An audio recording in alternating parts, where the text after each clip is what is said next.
जय श्री राधे कृष्णा भक्ति अमृत रस चैनल में आप सभी का हार्दिक स्वागत है।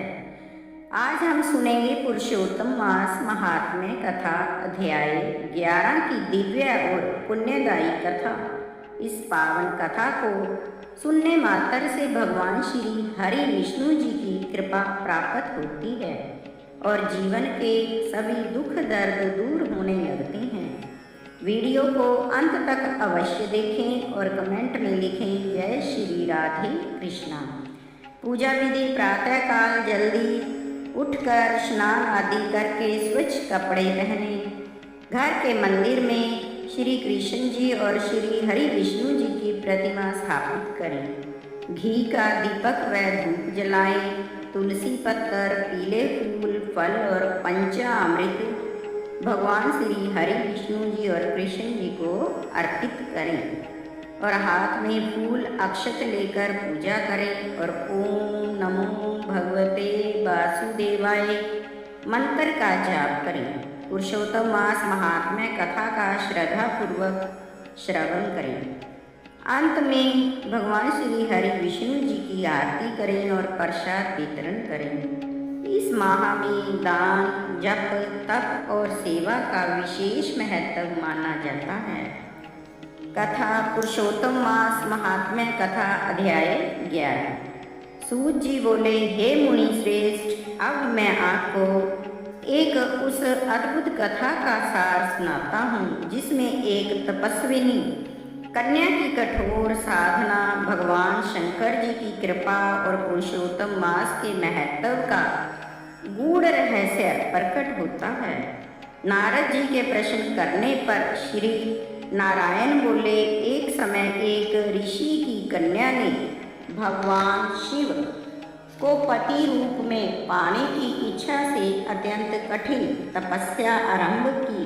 वह कन्या अत्यंत दृढ़ निश्चयी और धैर्यवान थी। उसने ग्रीष्म ऋतु में पंचाग्नि के मध्य बैठकर तप किया, शीतकाल में ठंडे जल में खड़ी रही और वर्षा ऋतु में खुले आकाश के नीचे बिना किसी आश्रय के निवास किया। इस प्रकार उसने हजारों वर्षों तक तप करते हुए अपने शरीर को अक्षीण कर लिया, परंतु उसकी भक्ति और संकल्प अडिग रहे।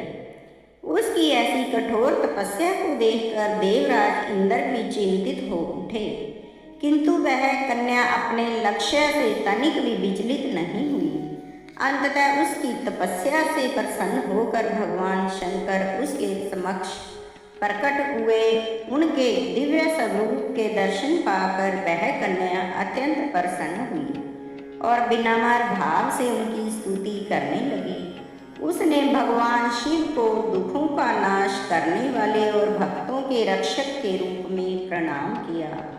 भगवान शंकर उसकी भक्ति से प्रसन्न होकर बोले, हे तपस्विनी, मैं तुम पर प्रसन्न हूँ, तुम जो चाहो वर मांगो।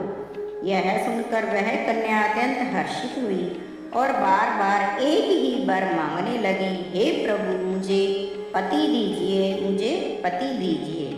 उसने अपनी इस इच्छा को 5 बार दोहराया। तब भगवान शंकर ने मुस्कुरा कर कहा, हे सुंदरी, तुमने 5 बार पति मांगा है, इसलिए अगले जन्म में तुम्हें 5 पति प्राप्त होंगे। वे सभी वीर, धर्मज्ञ और गुणवान होंगे। यह सुनते ही कन्या व्याकुल हो उठी। वह हाथ जोड़कर बोली, हे प्रभु, संसार में एक ही स्त्री का एक ही पति होता है, 5 पति होना तो लोक विरुद्ध है। कृपया मुझे ऐसा वरदान दें जिससे मेरी हंसी हो। तब भगवान शंकर जी गंभीर होकर बोले, हे बाले, यह सब तुम्हारे पूर्व कर्मों का फल है। तुमने पूर्व जन्म में महर्षि दुर्वासा का अपमान किया और पुरुषोत्तम मास का अनादर किया है। इसी के कारण तुम्हें यह फल प्राप्त होगा। इस जन्म में तुम्हें पति सुख नहीं है, पर अगले जन्म में तुम बिना योनि के उत्पन्न होकर 5 पतियों का सुख भोगोगी और अंत में परम पद को प्राप्त करोगी। शिव जी ने आगे कहा, पुरुषोत्तम मास अत्यंत पवित्र और कल्याणकारी है। जो इसका श्रद्धा से पालन करता है वह सुख, समृद्धि और मोक्ष को प्राप्त करता है, परंतु जो इसका अपमान करता है उसे विपरीत फल भोगना पड़ता है। ऐसा कहकर भगवान शंकर वहाँ से अंतर ध्यान हो गए। उनके चले जाने पर वह कन्या अत्यंत दुखी और चिंतित हो गई, मानो कोई मृगी अपने मुंह से बिछुड़ गई हो। सूत जी बोले, हे मुनियों, इस प्रकार यह कथा हमें यह शिक्षा देती है कि भक्ति और तपस्या का फल अवश्य मिलता है, किंतु धर्म के नियमों और पुरुषोत्तम मास के महत्व को समझकर उसका पालन करना भी अत्यंत आवश्यक है। जय श्री राधे कृष्णा, जय श्री हरि विष्णु जी। तो भक्तों, यदि आपको यह कथा पसंद आई हो तो वीडियो को लाइक करें, शेयर करें और चैनल भक्ति अमृत रस को सब्सक्राइब करके बेल आइकन जरूर दबाएं, ताकि आपको ऐसी ही पावन कथाएं सबसे पहले मिलती रहें। मिलते हैं अगली दिव्य कथा के साथ। राधे राधे, जय श्री हरि विष्णु जी।